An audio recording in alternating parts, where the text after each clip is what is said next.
Yo, yo, yo, what's up? Hey Dexter, how's it going? Yeah, I'm excited to kind of dig into this story a little bit, as much of a sort of sad story as it is. But overall, I'm doing okay. Yeah. Yeah, so I guess let's get into this. So if y'all have not seen this one, and I'm just gonna let y'all know ahead of time, this is not gonna be a pleasant video to watch. But so let's take a look at this now. We killed 4,000 Palestinian kids. You know what? It wasn't enough. It wasn't enough. Go. It's Wait, not my fault that you pray to a criminal. listen, I'm working now. Do you want something? No, Okay, go. I don't want to go. I born here. But you're a terrorist. You support terrorism. Listen, go.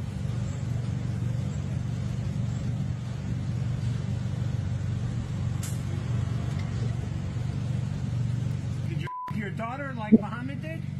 Hmm? Did you your daughter like Muhammad? I speak English. You only speak English? No speak English. No. You don't speak English. Yes. All right. Well, see, that just shows how ignorant you are. Because Muhammad was a you speak Arabic, the language of the Quran, the Holy Quran, that some people use as a toilet. What do you think of that? People who use the Quran as a toilet. Does it bother you? Does it bother you? Tell me the truth. I don't speak English. You don't speak English? That's too bad. That's why you're selling food in a food cart. Because you're ignorant. But you should learn English. It'll help you. Of course, When they yeah. deport you back to Egypt. Yeah.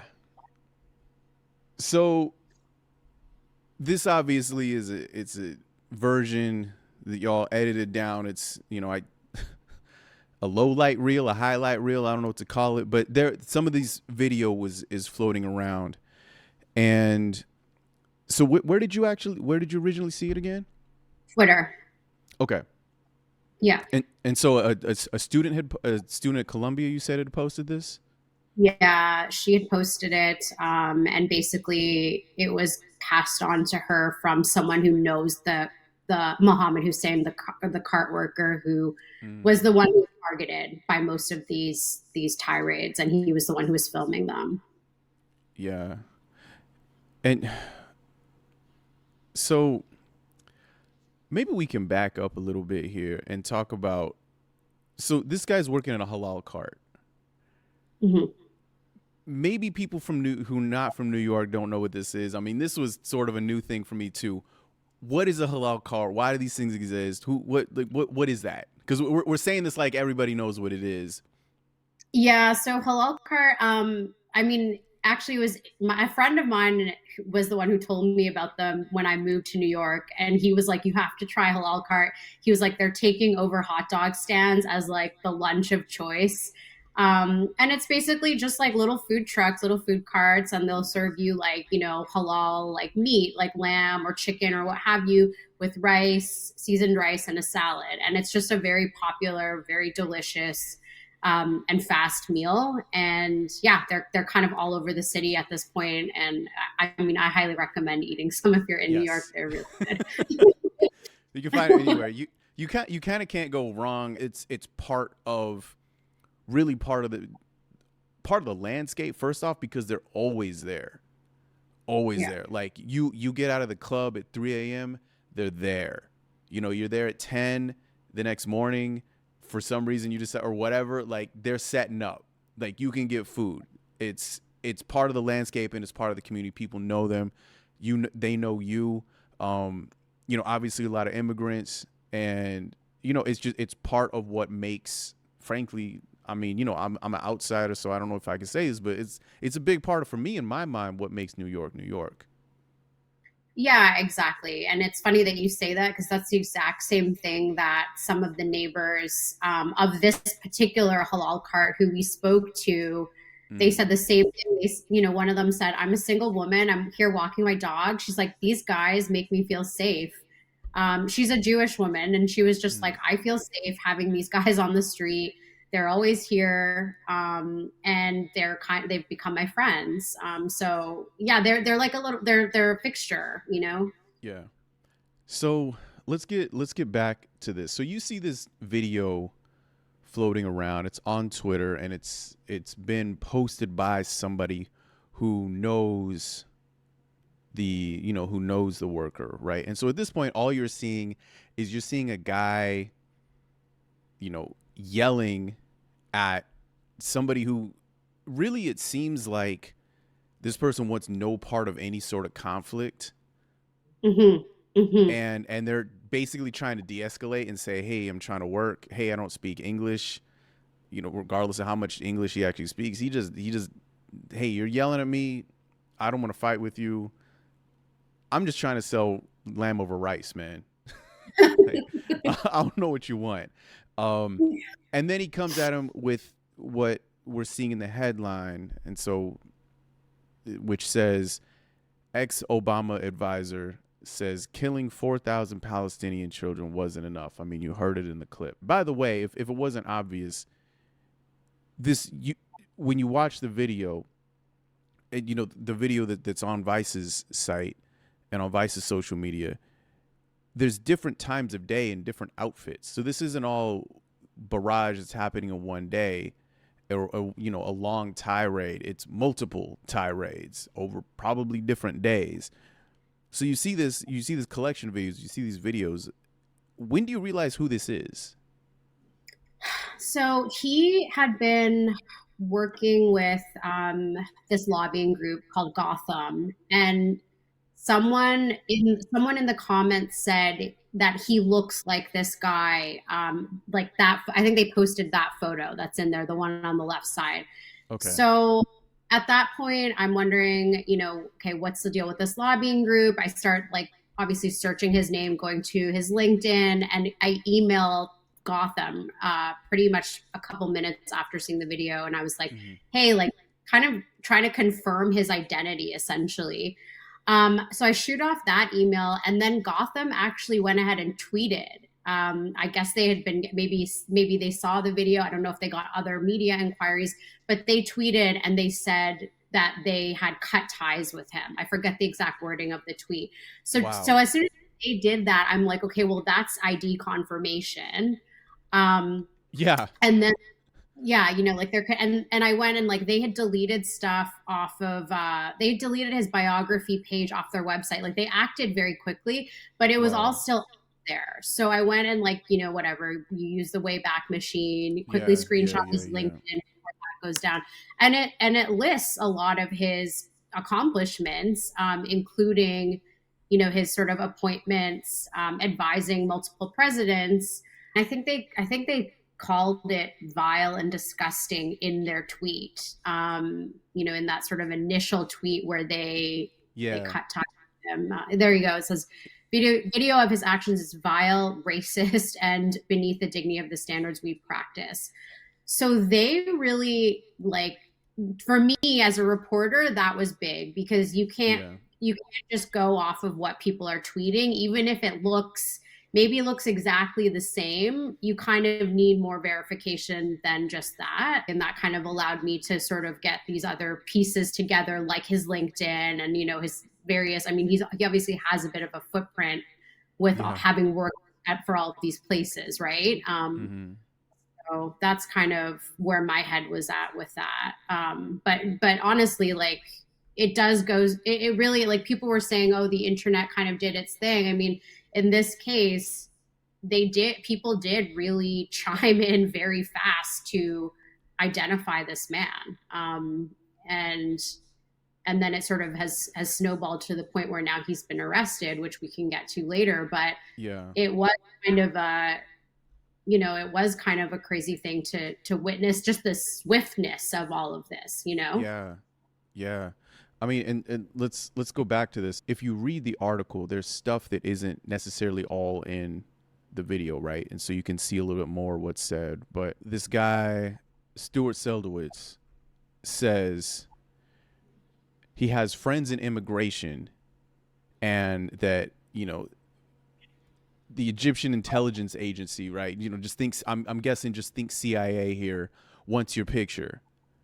And the Mukhrabot in Egypt, he says they'll get your parents. Does your father like his fingernails?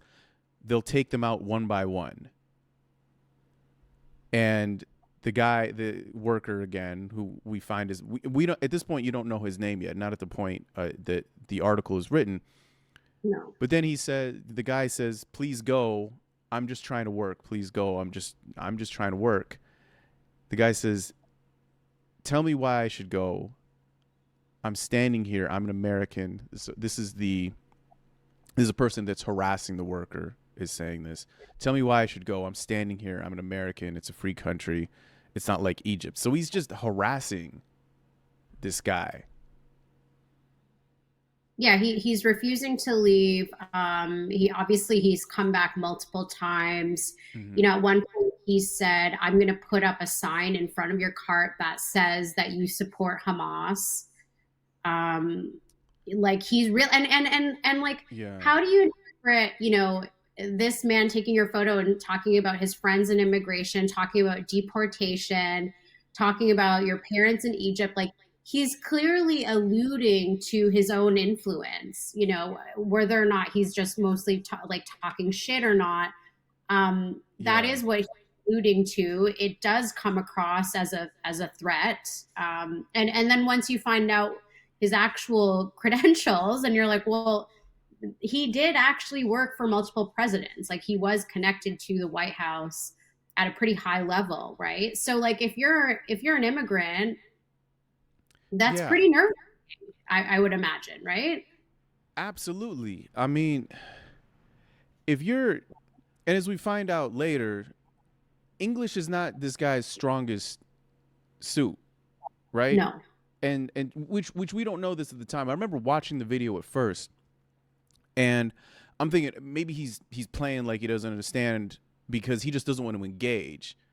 Same. I actually wondered if that was a tactic, and I was like, if that is, it's very clever.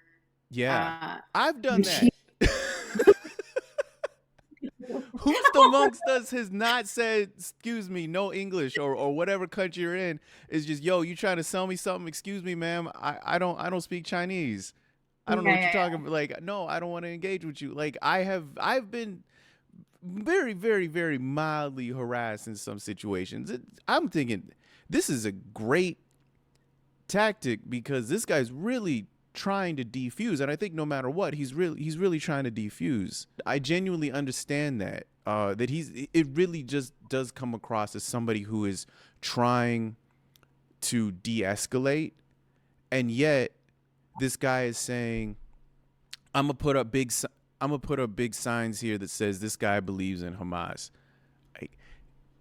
That is gonna come through. You know exactly what the intent is, and I mean, the only way that one could read that, I certainly know how I would read that. If somebody said they would threaten me with that,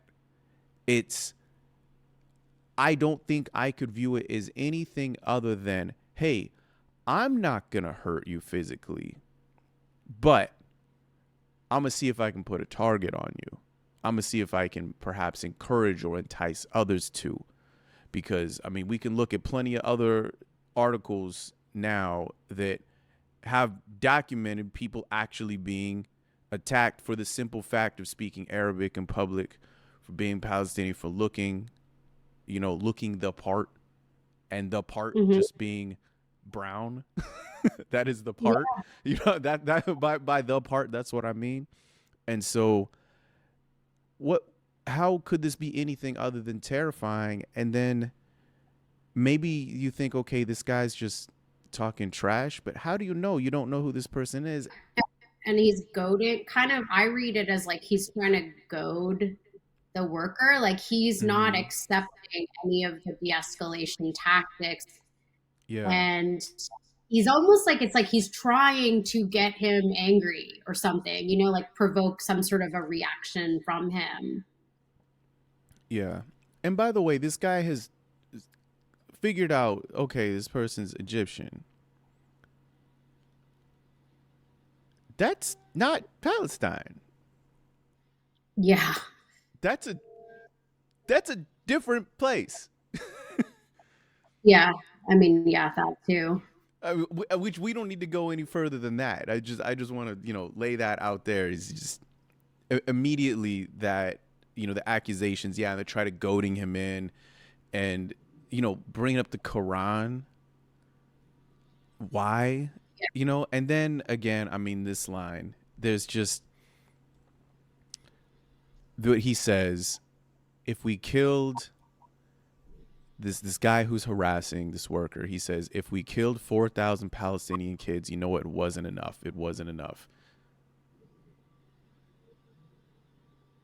And he's referring here, he's not just making up numbers. These are numbers actually that have been confirmed. This is how many people children have died. Why would you say that to somebody? And how terrifying must that be for somebody on the street who is alluding to connections that you don't know if this person has or doesn't have? And yeah. Yeah, I mean, I think that really says it all. I mean, there was a lot of nasty comments in his multiple sort of rants, but I think that one is the worst, honestly, because he's kind of, I don't know how you describe that, bragging, taunting him about the deaths of children. And it's wild that this person was advising presidents, on policies relating to Israel, Palestine, and other countries. It's just, I don't know, that's a really tough one to kind of wrap your head around. I don't know that we've seen this level of a lot of times we hear certain things and they're dog whistles. This is not a dog whistle. This is very, very blatant. He did not try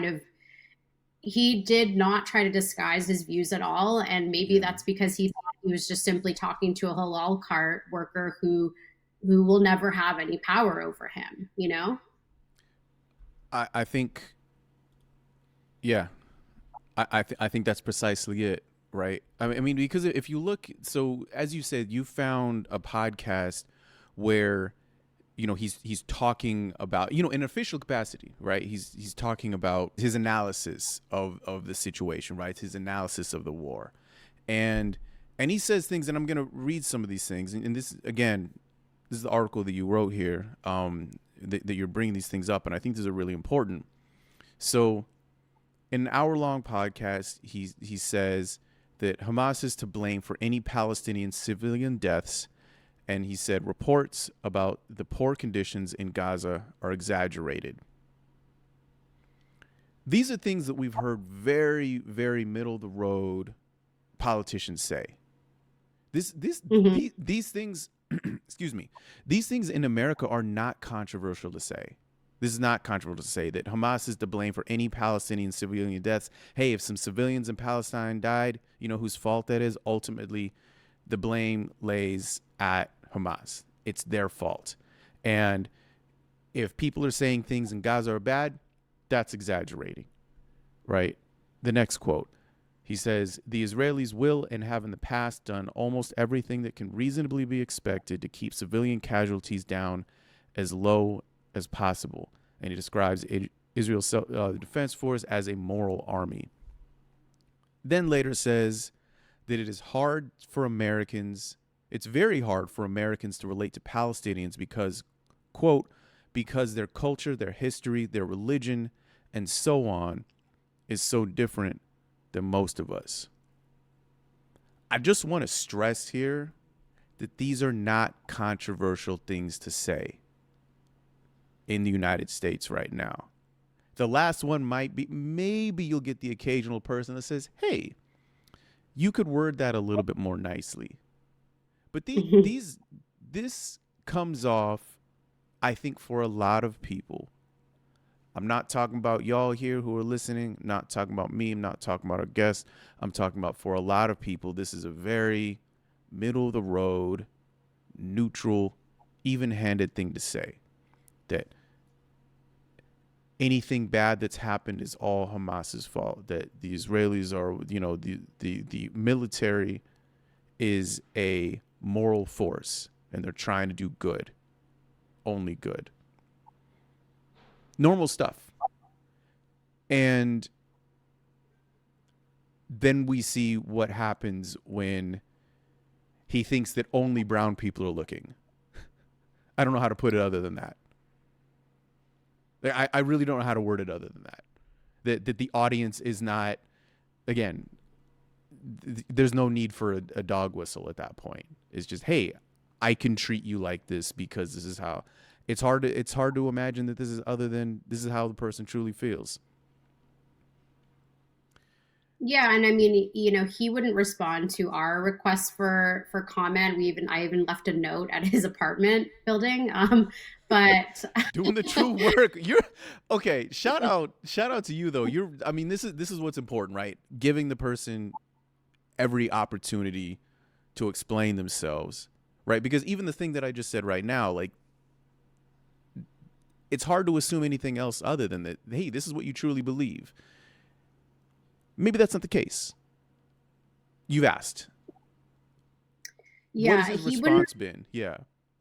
he didn't respond to us, but he did do a couple of interviews, one with the Times and one with a different outlet. But basically what he said was that he was the one who was engaging the halal cart employee. He wanted to he basically said, I wanted to ask him about how it's a tough time to be an Egyptian in the States right now. And I guess he admitted that he was the one who was repeatedly engaging him. And what he was seeking out was, like in his words, was like a condemnation of Hamas.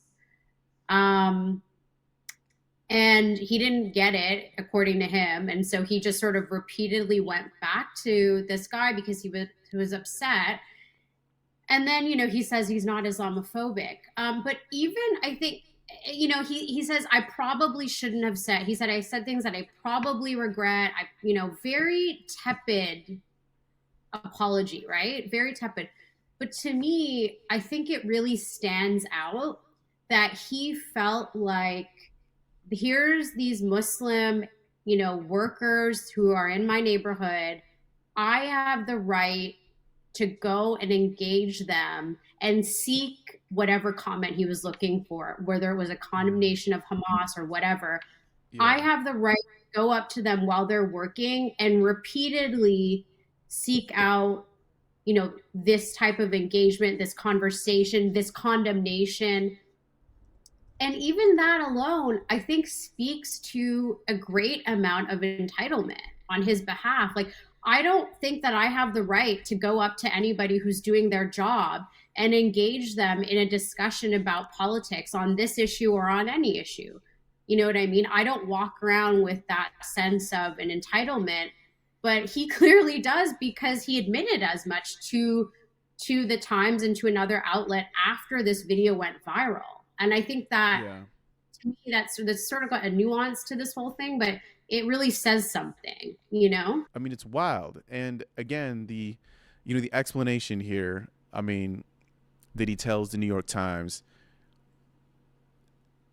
that, hey, I know many people who are Muslims and Arabs and so on, who know me very well and know that I'm not prejudiced against them. You know, the standard, I have black friends line. I mean, it's terrible, you know? And so we hear his explanation. A couple of things happen basically immediately after that, right? Which is the police become interested. The police become interested, and then you go decide that you want to talk to the person who was harassed. What was the order of events there? What happened? So, of course, we reached out to the police, you know, when we did the initial story, and they said they're monitoring the situation. They're aware of the videos. Mm-hmm. That night, New York's Attorney General, she tweeted our story, and she basically said, this is not acceptable in New York. Like, we won't tolerate it, essentially. Yeah. Anyway, the next morning, I emailed the police again, because at this point it's gone completely viral. I'm on my way to see the halal cart employee. So I emailed the police and they say our hate crimes unit is now investigating it. So that's like very different answers with maybe like a 12 to 15 hour difference in time. One was like evening, one was the morning. So I'm like, okay, now they're investigating it. So then we go and talk to Mohammed, who is the halal cart worker. We talk to his boss as well, who his boss is the one who sort of speaks better English or speaks English. Mohammed speaks actually very little English. So that wasn't just a ploy that he was using to kind of get Stuart to leave him alone. He actually doesn't speak very much English. But we do the interviews and we find out from Islam, the boss, that, basically Stuart had approached Mohammed 3 times and he filmed all 3 encounters and then also went and talked to, was harassing a night shift employee. And that night shift employee called the police and apparently was told that, this just happens in New York City. You just kind of have to deal with it. So that's what apparently. Whoa! I'm sorry. What? Yeah.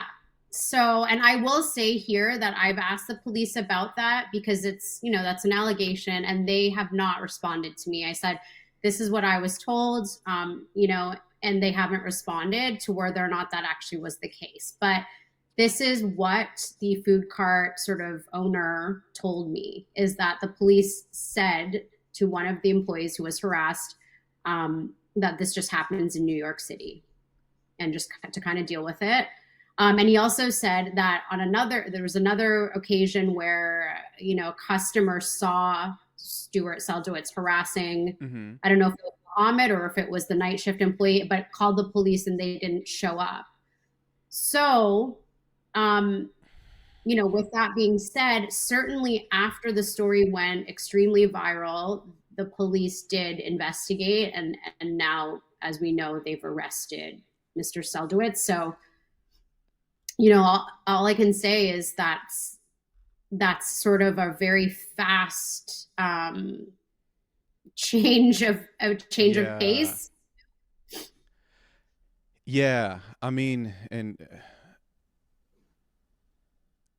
if what the owner said is true, or if what he heard is actually true, then I think that shows what the power of virality and media in some of these scenarios can do. I don't know if that's necessarily a good thing, to be honest, but it seems to be the case in certain scenarios, I mean, I think it's a very much a double-edged sword, but it's a double-edged sword that cuts in a direction that you really don't want it to cut most of the time. Because, again, if what everybody is telling you is true, then what that means is that multiple times people went to the police, went to the authorities and said, hey, somebody's committing something that you probably think is a crime, or at the very least, somebody needs some help, and nothing happened. And the only way that something did happen was they got pressured into doing something by the fact that you wrote something, Vice publishes an article, and everybody starts sharing it, which is that's not good. The thing that we should count on keeping us safe should not be, oh man, somebody's hitting me, somebody's yelling at me, somebody's harassing me, somebody's threatening me. I hope it goes viral. I hope the algorithm likes this. Yeah, or I hope the guy harassing me used to advise the president, because that's a big part of why media outlets, cared about this. I mean, I even admitted as much to you in the beginning of this, which was I wasn't sure if we were going to do a story on this or not. Right? Because there's so many of these types of videos. Like the fact that something going viral is like a stopgap for actual investigations is not a good place for us to be, really. But we do know that crimes are underreported, and a lot of times they're just not taken seriously because hate crimes are harder to prove. And also, I think a lot of times police can kind of say, well, it's free speech. You know, like there's always that line that of what is a hate crime and what is free speech. And but yeah, he was charged with multiple crimes. So he wasn't just charged with a hate crime. Jeez, man. And then again, Seldowitz was, as you've written here in your article, he was acting director for the National Security Council South Asia Directorate under former President Barack Obama, and was the deputy director / senior political officer in the U.S. State Department's Office of Israel and Palestinian Affairs from 1999 to 2003. So not just somebody who's up in the government, not somebody who's up in, or, you know, who has ties to the government in something unrelated, specifically related to this, specifically the person who we were relying on to give us analysis, to help us think through things, to help direct policy. What should we do in this situation? People's lives are in the balance. People's well-being is in the balance. What should we do in this situation? Here's the person who's giving that advice out.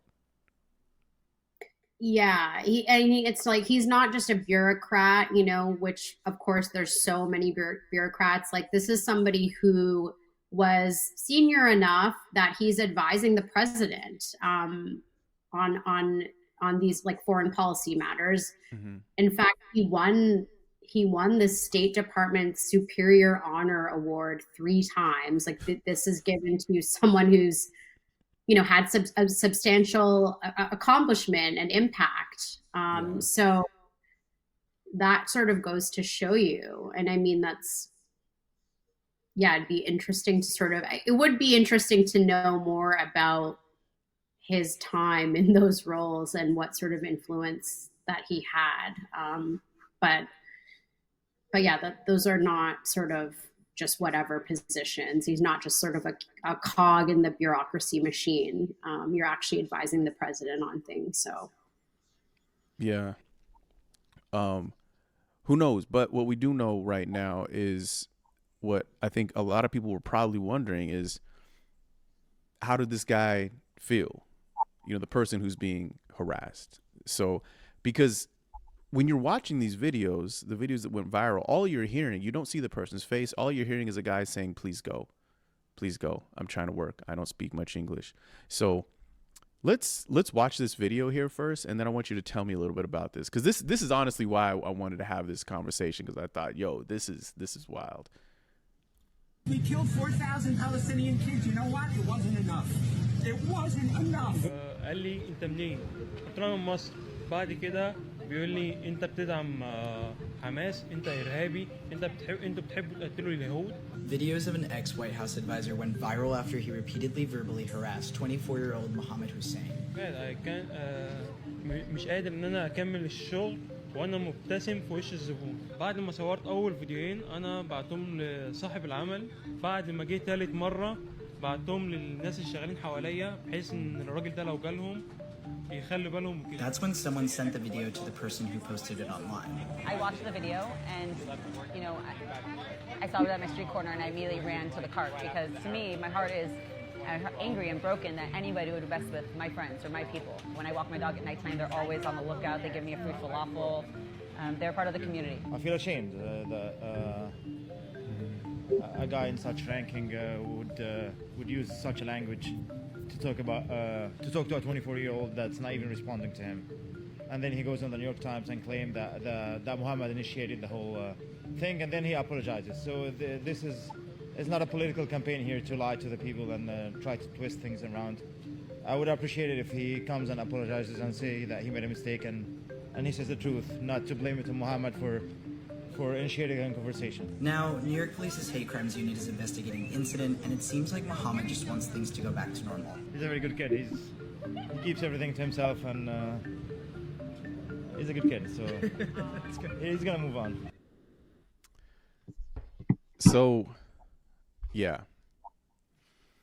And for those who might have just been, you know, listening, basically, you know, who weren't looking at the screen, the guy's just explaining, you know, here's what happened to me. But, you know, so his boss is having to deal with all of this too.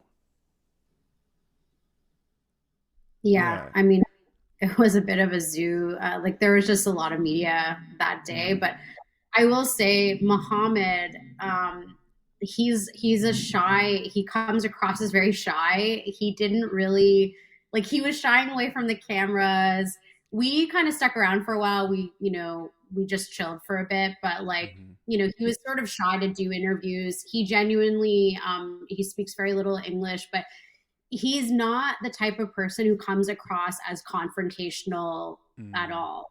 So, you contrast that with what Seldowitz told the Times, which was that this guy working at a halal cart told him that he supports Hamas, and that sort of sparked the whole thing. I mean, it's a sharp contrast to what we saw and what we witnessed when we went and hung out that day. And we were there for a few hours.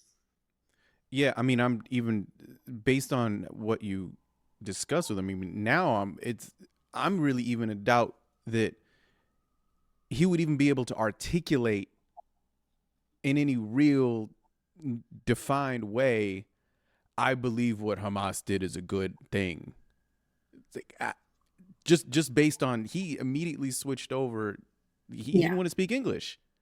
Yeah. Because that's how he could express himself. I cannot imagine if I have a belief that I know somebody's going to disagree with, I don't want to do that in a foreign language. I don't want to do that in a language I'm uncomfortable in. Like I'm not arguing with you in Chinese. It's not gonna happen. I'm not good at it. What was going there to talk to him like? Because I know you went there with Eliza, right?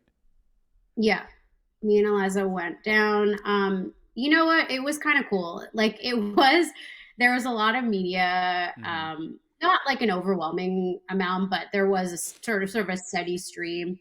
I felt like it was cool to see the neighbors rallying around them. Like it did have that New York energy where people were kind of like, don't fuck with our tribe. Like, and the thing is, Seldowitz had told the Times that or one of the outlets, that he was upset that these guys were in their neighborhood, but the neighbors were totally like, they'd set up a picnic table and they were just hanging out there eating. They were legit offering people like free falafel, and they were just saying, and several of them that we talked to, by the way, were Jewish, but they were saying like, these are our friends, they're part of the community. We were horrified when we saw the videos, and just quite defensive, I would say. And then now there's been a crowdfunding campaign. I feel like maybe at least like $30,000 has been raised to sort of support the various halal cart employees at this cart. But so there has been like an outpouring of support, and like I feel like, that was just nice to witness, because it was such an ugly story and the videos were pretty horrifying. And so it was nice to see that real sort of camaraderie. Yeah, I mean, this right here hit me. This quote near the end, that as you write, Upper East Side residents dropped by the food cart Wednesday morning to show their support for the employees. One of them, Pamela Witzner, said the workers make her feel safer in the neighborhood. Is this person in the video? Yeah, she was the one who was being interviewed there. Yeah. And did she? And you mentioned that she's Jewish. Did she like come out and say like, "Hey, I think you need to know this"? Yeah, she did, and she wasn't the only one. There was a couple people there who just wanted us to know that, and I was like, "All right, that's fair enough." Yeah. And her quote, she said, Seldowitz has, quote, hatred in his heart, but that he doesn't represent the community. And then she says, "Don't fuck with my people," which that's right now. That's something I think worth paying attention to, the wording. Don't fuck with my people.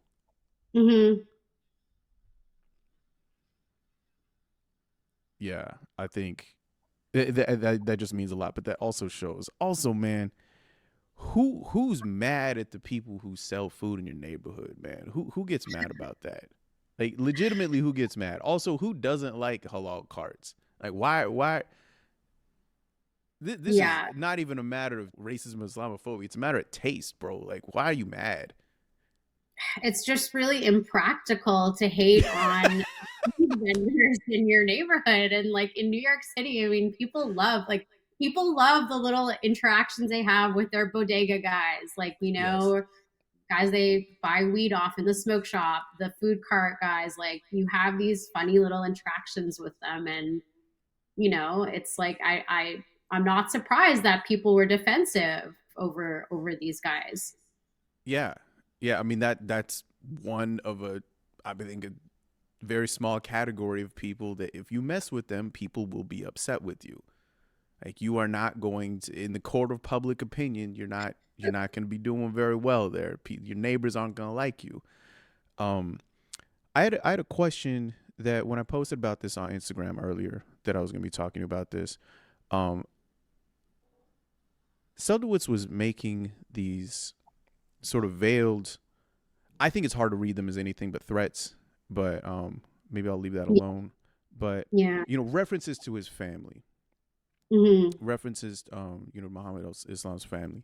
What did you have the opportunity, the chance to talk to him at all about his family? Did he speak about his family at all? So we didn't talk about his family that day. You know, and to be honest, it's like we were trying to get the main points of the interview done because there was just a lot of kind of media around. But I saw you post that question. So I asked Islam, the boss, about that. And he said, thank God his family, you know, seems fine. His family in Egypt, Muhammad's family in Egypt, seems fine. So whatever Seldowitz was implying, as far as what we know right now, there's nothing that's come to fruition in terms of his parents or his family being, you know, hurt in any way. Okay. Yeah, that's good. I mean, that's good to hear because again, I mean, this is really the stuff that's being said in here is real cartoon villain type stuff. Like I'm gonna have some people in another country torture your family, pull their fingernails out. I'm gonna have your family tortured. Like, that's an incredible thing to say, and it's something that's, I say cartoon villain because it doesn't sound believable, and it certainly doesn't sound believable coming from the mouth of somebody who actually has connections with the government, right? If I would have had Muhammad Hussein is his name. If I would have been him, and if I would have had somebody help me read the article or translate or whatever, and if I would have read it, I would have said, "Oh my, this guy's that powerful." I'd be terrified. I'd be more scared than I was. It's really quite bold that he sort of allowed this video to even disseminate to the public because you know, the torturing thing is one thing. I mean, it's a wild thing to say, but also like talking about someone's immigration status, talking about deporting them. I mean, you know, I'm an immigrant here. I'm on a work visa in the States, and I get, like, I can tell you, like, it weighs on you heavily whether or not you know, are documented. I imagine it's so much more stressful if you're undocumented, but like, that stuff does really weigh on you. You're always sort of calculating. And you have someone who's connected to the White House saying you're going to be deported. I mean, that would really freak me out. Even if you know you've done nothing wrong, you're you know. So I think that's just like kind of a malicious taunt, and I'm sure that Seldowitz is aware of that, or he wouldn't have kind of raised it multiple times, right? So yeah. Well, and it sounds like that's where things stand right now. Is that he's been arrested. He has pled not guilty to all the charges, right? 4 charges, one of which is a hate crime. He's pled not guilty. You know, given a couple of statements to outlets that are not Vice, that spoke to the New York Times, right? Sounds like Muhammad Hussein and, you know, his boss Islam Mustafa are, you know, doing okay, you know, still selling Philly cheesesteaks and chicken wings and fries and, you know, all that, hot dogs and everything like that. People still buying, you know, and you know, the neighborhood's just trying to get through it. Has there been anything else since then? That's kind of all the updates that I have right now. I guess it's going to have to work its way through. So if he's pleading not guilty, then ostensibly eventually there'll be a trial. So that would be something that I would definitely pay attention to, and just really curious what would come out in that. Yeah. Yeah. And again, I mean, even as you said it, a lot of the reason that this made the news is because, and I'll just be frank, I fully understand what you were talking about when you said, is this an article? Is this anything? Because it happens so much that you can't chase all of them down. Because I've seen numerous things like this, and a lot of times it won't go any further than the small community where it happened, because it's happening too much. I mean, and let's be clear, this is something that happens to a lot of different communities, and it didn't just start. It's of course getting far, far worse right now. But, you know, anti-immigrant stuff, anti-Semitic stuff. I mean, you know, I can think of a number of people who have made that worse over the last year and some change. You can't chase all of these down. You can't write all of them because you'd never finish. And so the fact that, you know, we as journalists, you have to make that call at that point is terrible. But, you know, just know that when you see this isn't an isolated incident. This is just a really, really egregious one, you know? But yeah, well, I'm glad you got to go talk to him. Yeah, me too. Yeah. Because I think that's one thing that we don't often get to hear from, is just, okay, who is this guy? You know, you see the hateful person on the other side of the camera. You don't always get to see him. But yeah, if I was out there, I would definitely pull up and, you know, get something. But yeah, get some halal cart. Did y'all get anything? Yeah, we did. What'd you get? I got lamb over rice with Classic. the salad. It was really good. The falafel was also great. So if you're in the Upper East Side, I can vouch for the food. Amazing. Well, thank you so much for coming through. And also, Eliza, I know, was out there, you know, taking photos and help make this thing happen. People busy, so not everybody can show up every single time. But hopefully, I'm hoping to have Eliza on in the near future too. Hopefully they can come through. But Manisha, thank you so much. First for working on this piece and bringing it out to everybody. But thanks for coming on and talking about this with us. Yeah, thanks for having me on. It's always fun to talk to you. I'm glad I got to see you. Definitely. All right. Take it easy. Okay. Bye. Peace. Whoo. Yeah, y'all.